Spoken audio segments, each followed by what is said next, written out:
everyone, we're back to the panel session after lunch. I hope we'll still wake up here.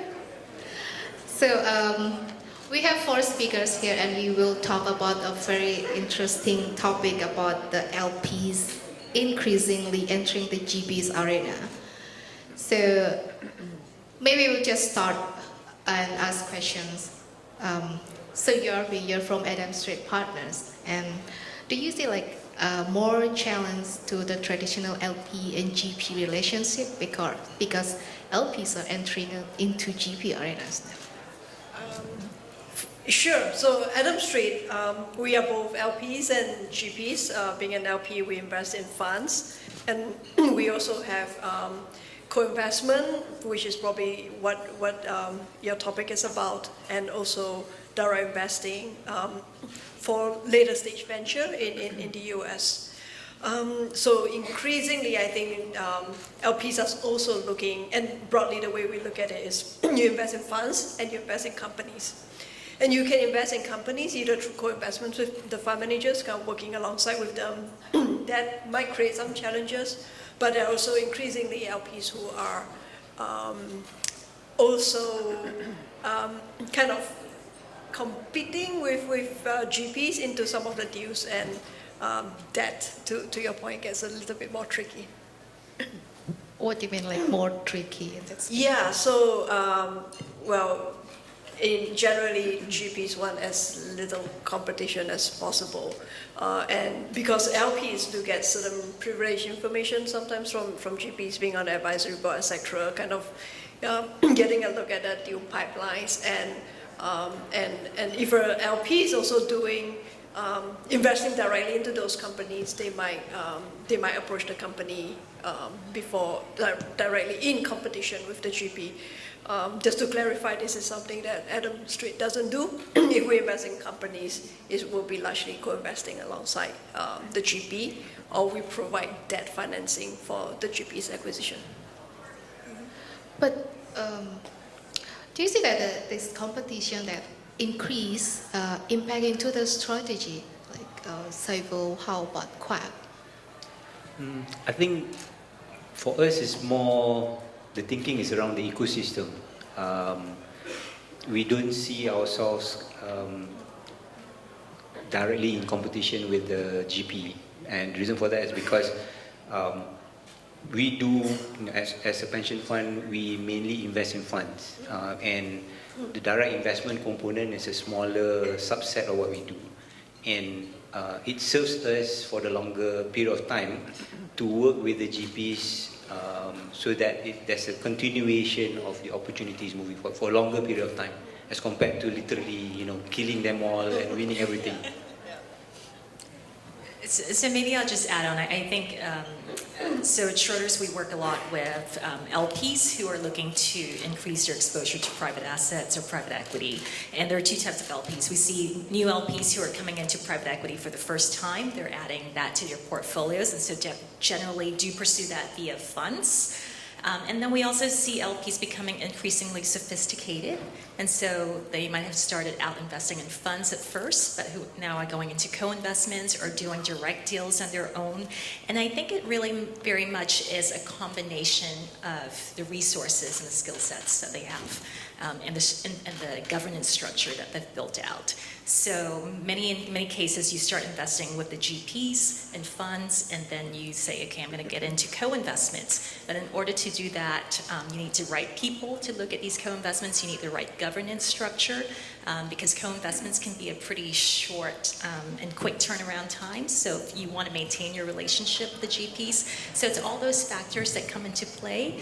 And then we've seen, we're also GP and an LP. We've also seen in some cases where an investor might say, I want to invest in a company directly as well. That tends to be in a sector that they're probably most comfortable with, or in a region that they have a special expertise in, and where they could be both in a fund investment but also add value from a strategic angle. So I think it really depends. But is it the main reason why for LPs to entering GP arenas and doing a direct investment? Maybe Saimo, you have an opinion on this? I guess from our perspective, IFC is probably a very different class of LP than your traditional LP. I mean, for us, investing in funds is the niche part of our balance sheet. It's less than 5% of what we do. So we've been investing directly in private sector companies for decades, right? So for us, when we invest in funds, yes, we do ask for co-investment rights, but for us that's more a way of reaching a layer of SMEs, small and mid-cap companies that IFC ordinarily wouldn't work with on its own. But then at the same time, because of our mandate and our development role, we tend to invest in small and mid-market managers. And because of that, the co-investment opportunities are necessarily also quite small. So does IFC do a lot of co-investments? The honest answer is no. Because when they do come up for IFC to have a look at, they're just too small for us to engage, which makes all the other LPs happy. But it's not to say we haven't done co-investments, we have, but it has to be something that is sizable, and it has to be something that, from a development angle, makes sense for IFC to invest directly in. So we don't really see GPs as competition. For us, we invest in funds as a way to expand the asset class in emerging markets and also build promising fund managers where we can, and potentially as a pipeline of companies for IFC in the future. I mean, hopefully these companies with the right GPs and with the right nurturing and the growth from private equity can eventually reach a scale where someone like an IFC maybe could invest in them. But does it really make sense for, let's say, like entrepreneurs to go as an alternative for GPs, so they do direct investments like what LPs do? If you don't mind, I think it's a good mix to have, and it also depends on the stage of investment that the business is in. So a good business owner would then have a thought of what exactly needs to come on board, or the who and which type of investment should come on board at what period of time. So I think the earlier session talks about not allowing your company to be invested into by institutional early on. So to some degree, there's some truth to that, because for each stage of the development of the company, you should have the thinking around, okay, not just how much money you need to raise, but also what value the investor would then bring to the business. So that, in actual fact, is the deeper reason for you to raise money.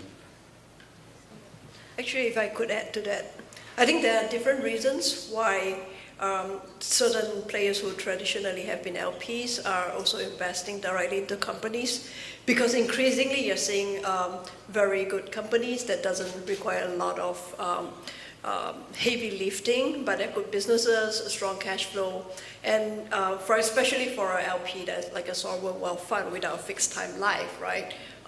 For them, they could own that asset for a much longer period of time than the fund could afford to. And it makes sense for them rather than cash it out and kind of reinvesting again the same amount to another investment. Yeah, I mean, I'd just add, I agree with that completely. And perhaps another thing is it's a way for for LPs to kind of rebalance where their money is going, just in terms of allocation. If there's a clear winner, then you want to put money in there. And depending on how you negotiate, maybe you don't have to pay fees. So I think there's an economic incentive as well for a lot of LPs, where they've identified clear winners amongst co-investment opportunities. They'd rather put more money in there than keep it locked up, like Yarping said. So it means that when you enter the GP arenas, you will have more freedoms to control into your investment. But there will be another risk and more risk, because we know that the expertise as GPs and LPs are different. So do you have any idea about this? I'll probably say one of the key things here is saying in the Matrix, right? Know thyself, right? So to some degree, there is that need to know thyself, as take for example, as an institutional investor, you need to understand how able are you to make this investment. Because if you make the investment and just literally shoving as much money as you possibly can into the company, notwithstanding what the consequence of that, that would be detrimental to the investment. So you wouldn't want to do that with the partner just so that you could win a deal, right? So that's not something that you want to do. And at the same time, there's also the consideration that the actual work actually happens once you sign the SPA, right? Because once you've made the investment, the more important thing is what do you then do to the company or to the investment that will then increase the value of the investment. It's not just about the buying, it's also about, or mainly about what you do after the buying. So it means it increase your expertise and experience from LPs when you're entering the GP arena. To some degree, there's that spillover effect because, take for example, for Co-op, our mainstay of the private equity or private market business is investing in funds. So 80% of what we do in terms of portfolio construction is to invest in funds. But at the same time, as we build that portfolio and that capability, we also see the opportunity to then extend the value adding, the resources, to then take advantage of that. So there is that spillover effect, but at the same time goes back to that know thyself, because you wouldn't want to be competing with the GPs, because GPs would have the best resources, would have the best knowledge, would then have the ability to make snap decisions as compared to an institution. Yeah, I think we very much agree with that, and we see it very much as an evolutionary process. And so, as we talked about at Schroders, we do primaries, so we invest in funds. We've also increasingly been doing more transactions, so co-investments alongside the managers that we invest in, and also secondary transactions. But a lot of it is maybe doing that first, getting into funds first, and then working and seeing how that first co-investment deal comes along, but again, working alongside GPs to know what the process is to build that skill set, to maybe understand if there's certain sectors or areas that you would like to lean more into, and then building a skill set, a team, a structure around that, and pursuing that. But it tends to be, I think, it is very much an evolutionary process rather than just saying, I'm just going to do it. And I think it has to be well thought out. And then obviously thinking about how to add value and not just looking at it from the standpoint of financial engineering as a financial transaction. Actually, I agree with Audrey. I think it's evolutionary, and the skill set gap has really narrowed compared to when I first joined the industry. So today you see a lot of the LPs, including pension funds, sovereign wealth funds, hiring from the GP, right? They're hiring just the guys who used to make those investments, but under their own shop as they build. And girls. Yes, as they build out their investment expertise. Yeah. So it means like there is a need for GPs to do more than what they did before. So when they compete, They have to earn their 2020, right? So. But is there any like a more what kind of specific criteria that GP needs to do more in terms of competing with LPs? Sure, okay. I guess the doing more part is the engagement. On top of my wish list is an engagement. And the reason for that is because, okay, typically institutional investors are, for lack of a better word, lumbering giants, right? So we are pockets of capital that, slowly moves along, plots along. And to some degree, we may be ignorant of what's going on around us. So we need all the help we could get, and also we need all the caution we could get so that we don't trample the GPs around us. So one thing that I want to put into a highlight here is that we typically do not intend to directly compete with the GPs. It has, at least from Co-op's perspective, we do not intend to compete with GPs, and our position typically has always been in collaboration. So the engagement is important to us. And the reason for that is because we want to be able to work with GPs, because we want to be able to participate in different life cycle of the business, different life cycle of the opportunity. Because we can be an investor from the private side all the way to the public side. So imagine the life cycle that we could be participating in just one opportunity. So, yeah. I mean, if I could add to that, I mean, if you take a step back and just look at global growth, right?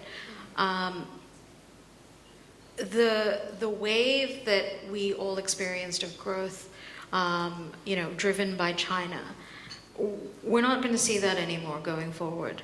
And I think in a way that's kind of a natural selection for GPs. Do they have to work harder? Yes, because you can't just, you know, put money in a company and stand back and watch your multiples arbitrage take place anymore. Those numbers just aren't happening.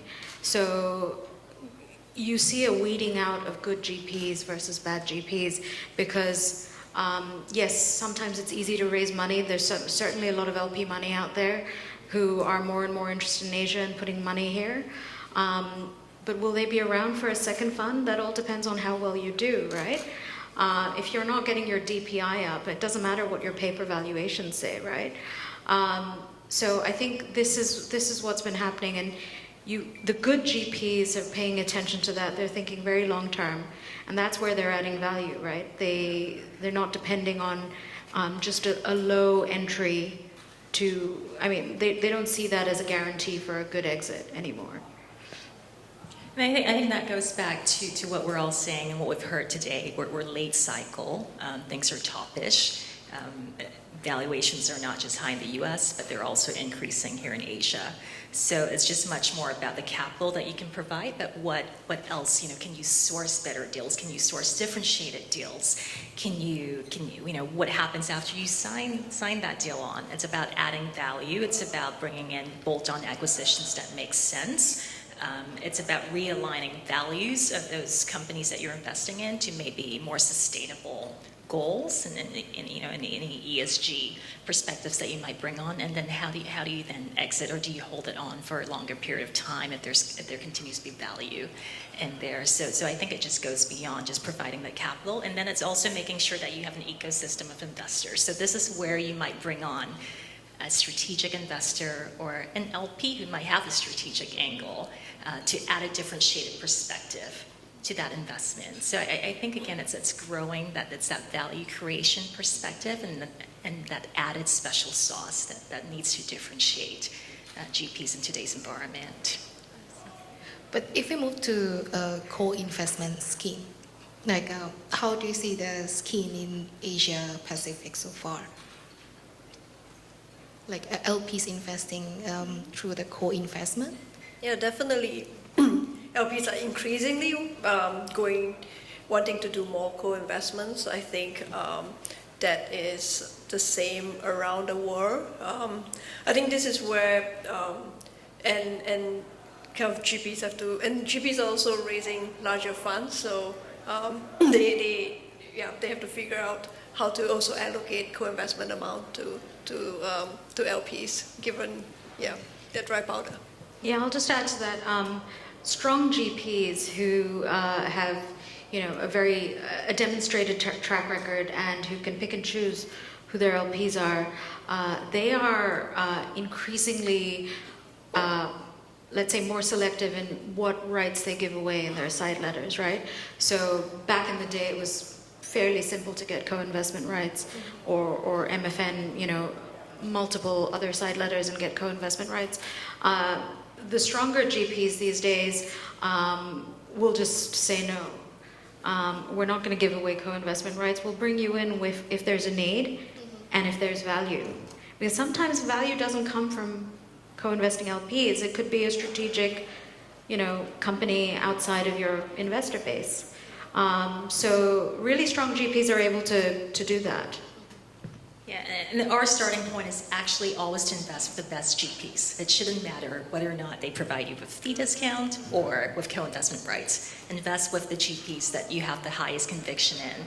But that being said, we are seeing LPs, including ourselves, looking to do more co-investments for the simple reason that if you pick right, it reduces your cost of access.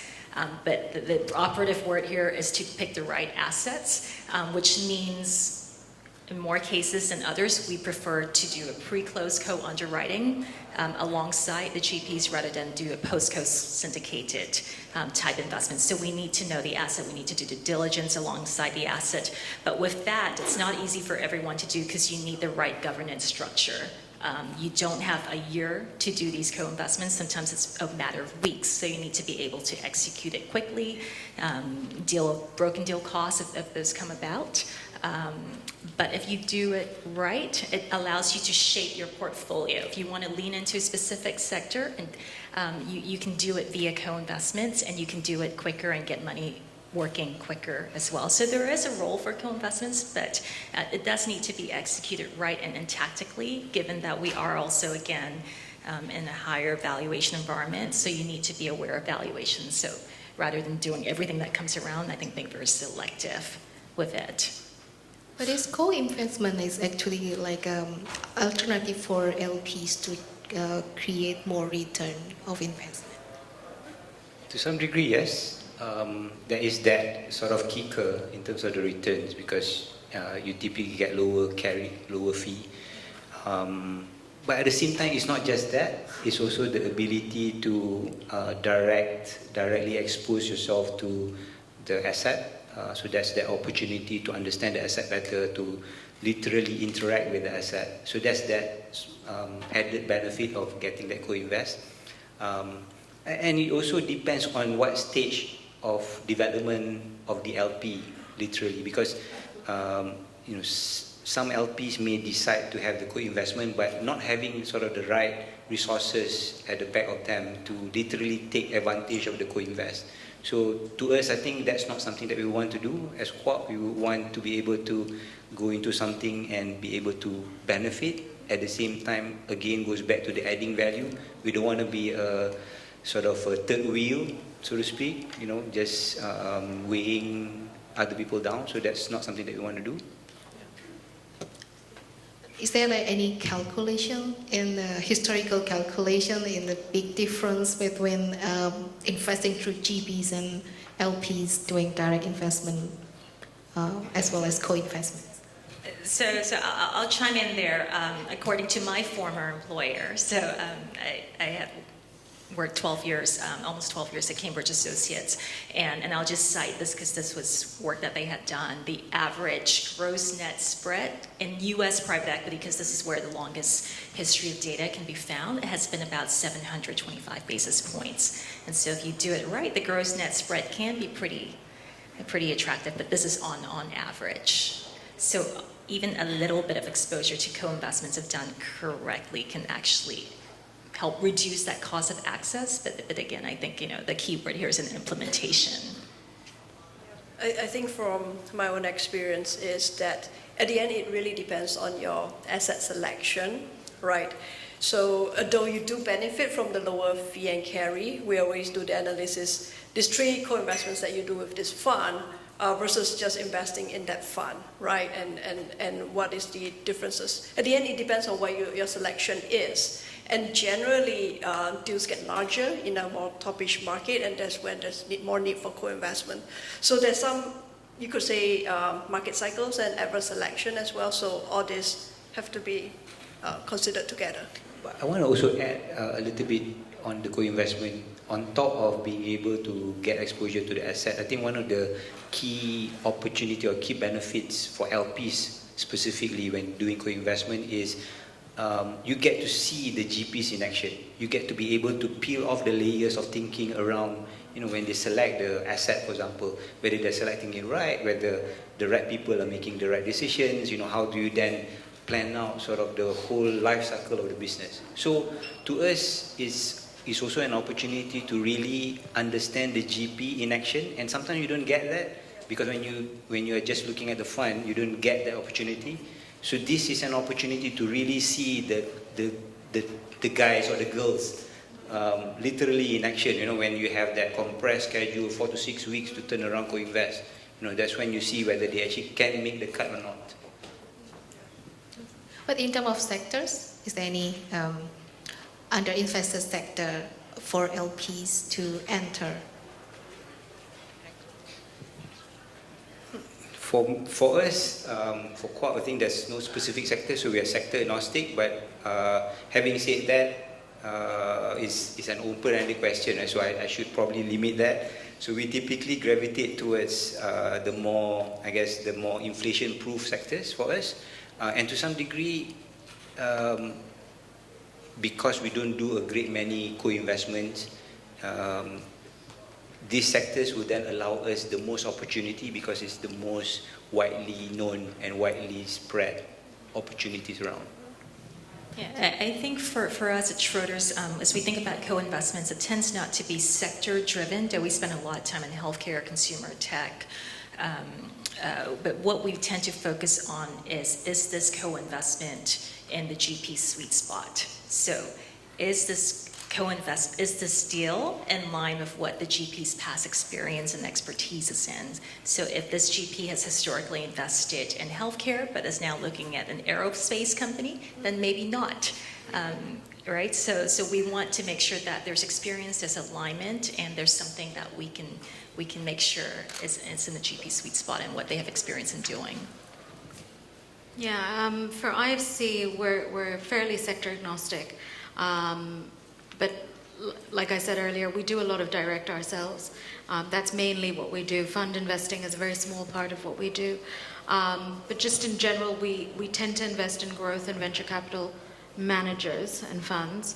And if a co-investment comes up, it has to be something which we see has some sort of a development impact. So if it were, let's say, a media company doing TV programs for Netflix, that wouldn't be something that IFC would invest in. But if it was healthcare or education or something climate change related, we're more likely to have a look at it.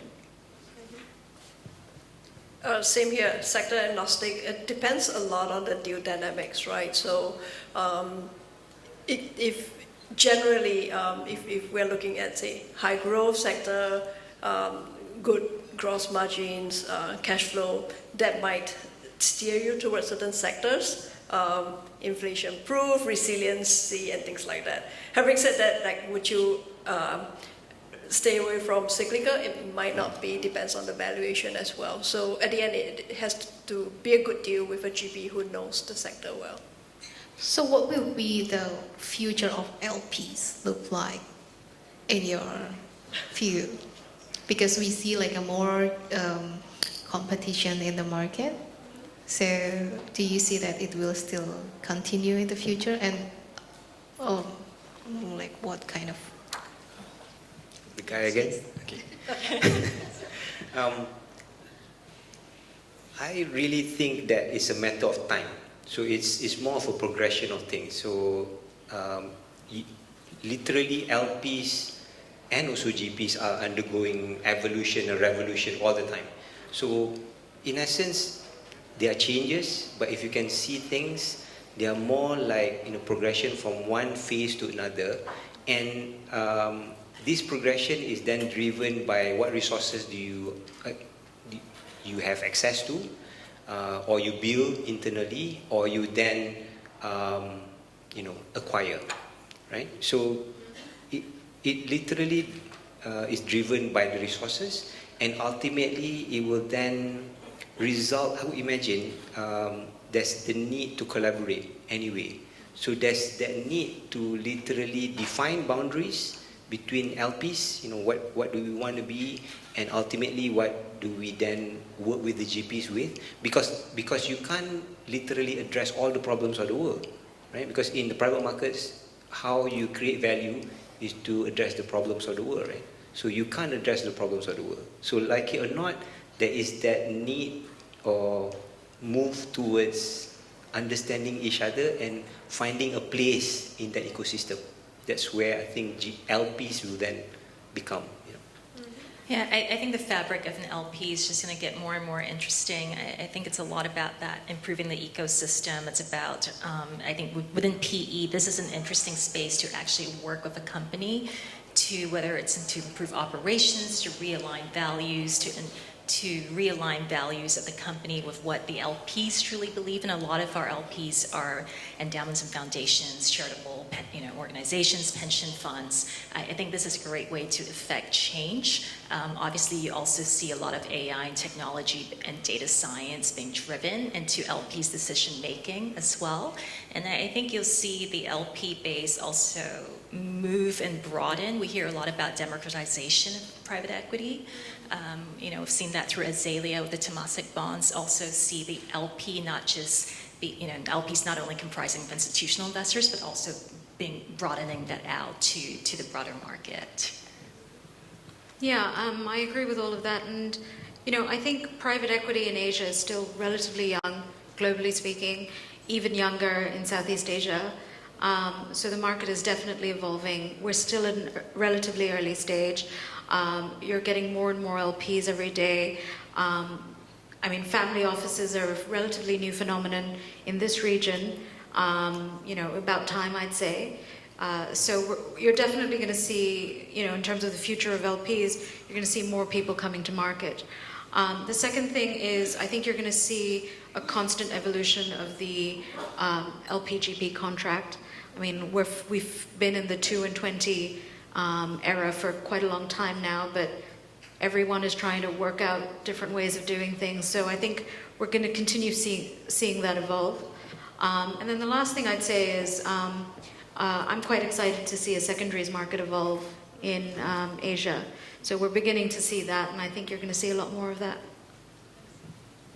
No, I think everyone just have to elevate their game, right? Because it started with, LPs putting kind of blind pool money into funds, and fund managers go find companies to invest, and then LPs wanting to do co-investment, and LPs wanting to do direct investments, and fund managers have to find, something differential that they can do that LPs cannot. So I think private equity has evolved, and it's a good sign that everybody's elevating what they're doing. Okay, I think time is up. So we will see more interesting and exciting competition between LPs and GPs in the future. So thank you, everyone.